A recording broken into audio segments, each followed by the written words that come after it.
Opetaia just announced you'll be fighting on June 8th against Claudio Squeo. Pushed back 3 weeks due to a minor leg injury. Mate, how is that injury and how are you feeling ahead of fight night? Well, good, bro. The injury's good, everything's on track. We're just keen to get in the ring and do what we do. Now, with this injury, did you have to make many adjustments in your training camp?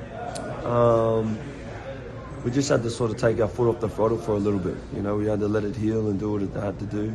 But we're back now, and that's all that matters. Now, last time I seen you, I think you were actually heading off to Samoa, do some training over there and work with some kids. How was that? Yeah, it was awesome. You know, we had a great trip over in SAR. You know, we had 2 weeks in Thailand, then we had a week home, then another week in SAR, and now we're back here in Australia. And the work just hasn't stopped, man. We've just been busy. That's it. Now, Squeo, we know you've had a good look at him and seen what you've needed to see. Is there anything that he does really well that stands out to you? Man, he's a tough, come forward, short fighter. You know, he's strong, he's dangerous. We just got to fight smart. You know, we got to stick to our game plan and do what we got to do. Now, you're about to make your 3rd straight title defence with your mandatory defence of the year already out of the way.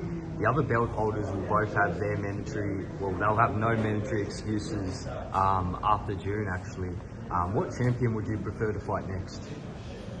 Man, I've been chasing that Zerto fight for a long time. You know, I've been chasing that WBO, but whoever comes next, comes next. You know, I'm keen to fight for any of these unification fights, but I want that WBO, and I've made that clear several times, but it's, you know, it's hard to get over the line, so I'll fight anyone. Why is it that you want that WBO belt? Man, I've just been chasing it for a long time. You know, it's got a bit of sentimental value to my family, so it's something that I want to wrap around my waist.